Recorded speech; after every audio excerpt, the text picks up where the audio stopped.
Assalamualaikum warahmatullahi wabarakatuh. Kami dari kelompok 5 akan mempresentasikan makalah kami yang berjudul Fikih Siasah. Saya Khofifah Indrayani sebagai moderator dan dua teman saya, Mbak Eva Nurhidayah dan Mbak Nurma Yulia Adriana sebagai pemateri.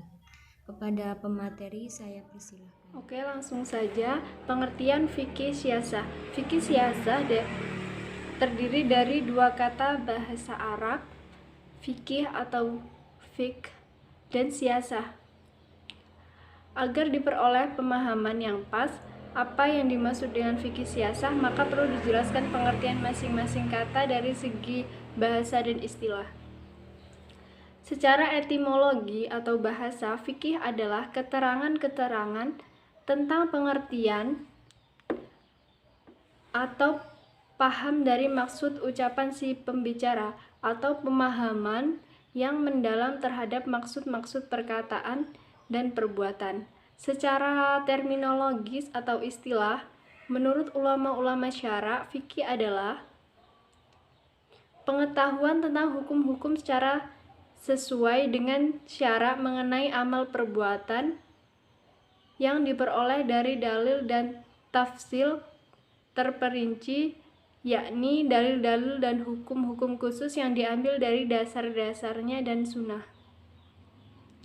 Kata siasat berasal dari kata sasa. Kata ini dalam kamus Al-Munjid dan Al-Lisan Al-Arab berarti mengatur, mengurus, dan memerintah. Jadi siasah menurut bahasa mengandung beberapa arti, yaitu mengatur, mengurus, memerintah, memimpin, membuat kebijaksanaan, pemerintah, dan politik. Secara terminologis,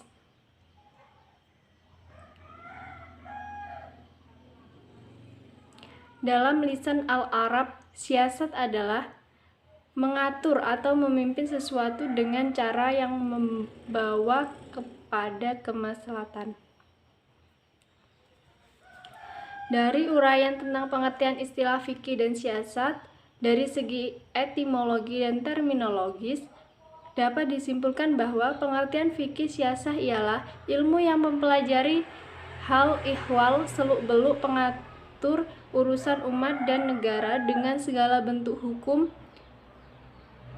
pengaturan dan kebijaksanaan yang dibuat oleh pemegang kekuasaan sejalan dengan dasar-dasar ajaran syariat untuk mewujudkan kemaslahatan umat Islam. B. Konsep fikih siasah. Yang pertama yaitu ada khilafah. Secara umum, seorang yang menggantikan orang lain sebagai penggantinya.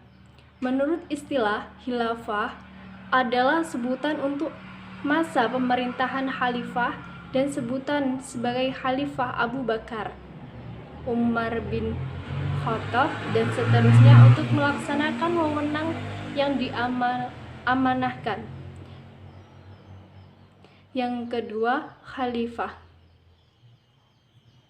Secara istilah, pemimpin yang mengganti nabi dan tanggung jawab umum terhadap pengikut agama ini untuk membuat manusia tetap mengikuti undang-undang yang mempersamakan seluruh umat Islam di depan kebenaran sebagai khalifah Rasul dan memelihara agama dan mengatur dunia.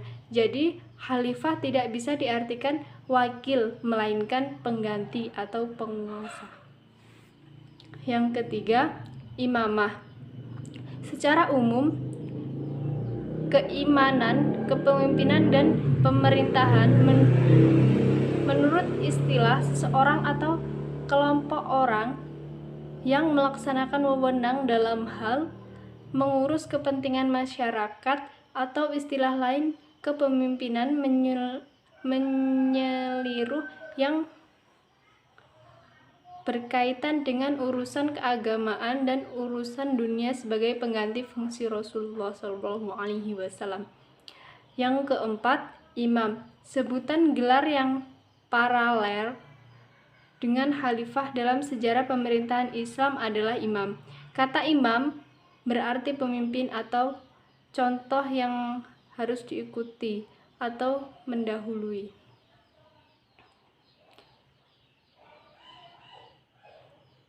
Kedudukan imam sama dengan khalifah, yaitu pengganti Rasul sebagai memelihara agama dan menanggung jawab urusan umat.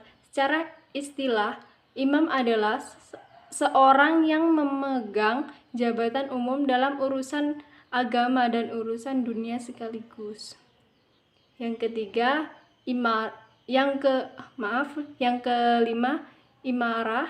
Imarah berasal dari kata amr yang artinya perintah.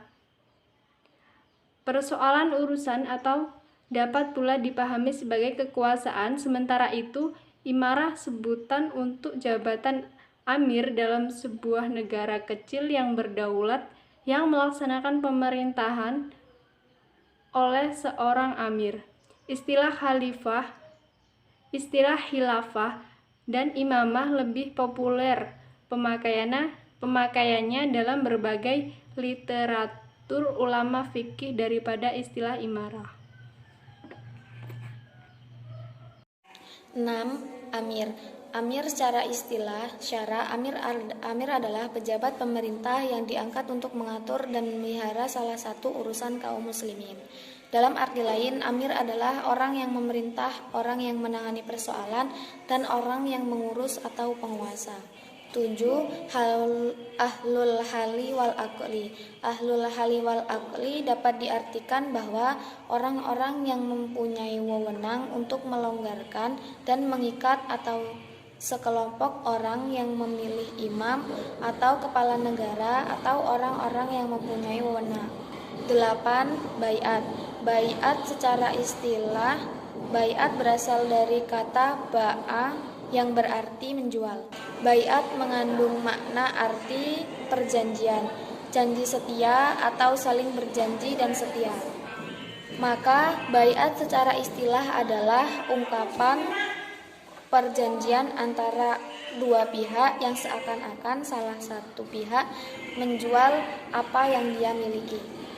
9. Majelis Syura. Majelis Syura atau permusyawarahan. Hal yang bermusyawarah atau konsultasi. Majelis Syura berarti majelis permusyawaratan atau badan legislatif. Istilah syura berasal dari kata kerja syawara yusyawiru yang berarti menjelaskan, menyatakan atau mengajukan dan mengambil sesuatu. C. Cakupan fikih siasah. Para ulama berbeda pendapat dalam menentukan ruang lingkup kajian fikih siasah. Di antaranya ada yang menetapkan 5 bidang, namun ada pula yang menetapkan kepada 4 atau 3 bidang pembahasan. Menurut Al-Mawardi, ruang lingkup kajian fikih syiasah mencakup 1. Kebijakan pemerintah tentang peraturan perundang-undangan atau syiasah dusturiyah. 2. Ekonomi dan militer atau syiasah maliyah. 3. Peradilan atau syiasah qadaiyah. 4. Hukum perang atau syiasah harbiyah. 5. Administrasi negara atau syiasah idariyah. Sedangkan Ibnu Taimiyah meringkasnya menjadi 4 bidang kajian, yaitu 1. Peradilan, 2. Administrasi negara, 3. Moneter, 4. serta hubungan internasional. Sedangkan Abdul Wahab Khalaf lebih mempersingkatnya menjadi 3 bidang kajian, yaitu 1. Peradilan, 2. Hubungan internasional, 3. Keuangan negara. Berbeda dengan 3 pemikiran di atas, T.M. Hasbi 4. serta hubungan internasional. Sedangkan Abdul Wahab Khalaf lebih mempersingkatnya menjadi 3 bidang kajian, yaitu 1. Peradilan, 2. Hubungan internasional, 3. Keuangan negara. Berbeda dengan 3 pemikiran di atas, T.M. Hasbi malah membagi ruang lingkup fikih syiasah menjadi 8. yaitu 1. Politik pembuatan perundang-undangan, 2. Politik hukum, 3. Politik peradilan, 4. Politik moneter atau ekonomi, 5. Politik administrasi, 6. Politik hubungan internasional, 7. Politik pelaksanaan perundang-undangan, dan 8. Politik peperangan. Berdasarkan perbedaan pendapat di atas, pembagian fikih siyasah dapat disederhanakan menjadi 3 bagian pokok. Pertama, politik perundang-undangan atau al-siyasah al-dusturiyah. Bagian ini meliputi pengkajian tentang penetapan hukum tasyiyah oleh lembaga legislatif. 2. Politik luar negeri atau al-siyasah al-khorijah.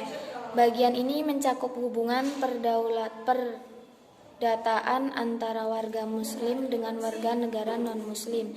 3. Politik keuangan dan moneter atau al-siyasah al-mawaliyah.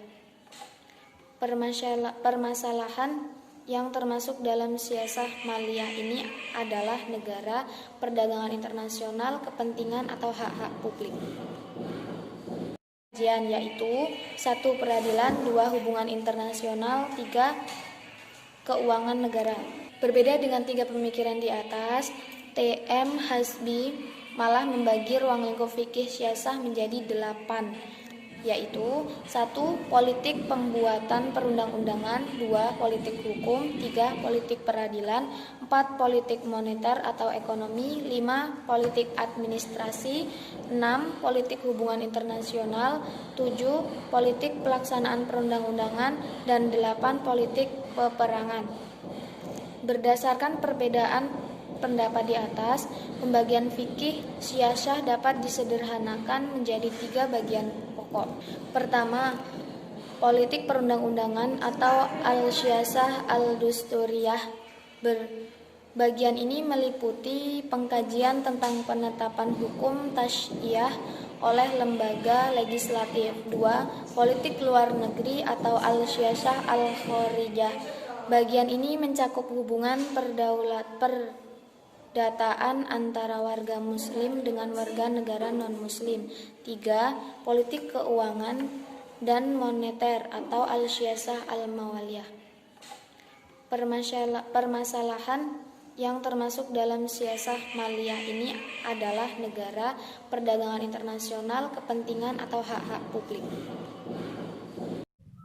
Sekian presentasi dari kami. Apabila terdapat banyak kesalahan dan kekurangan, kami mohon maaf yang sebesar-besarnya. Kami akhiri, wallahul muwaffiq ila aqwamit thoriq. Wassalamualaikum warahmatullahi wabarakatuh.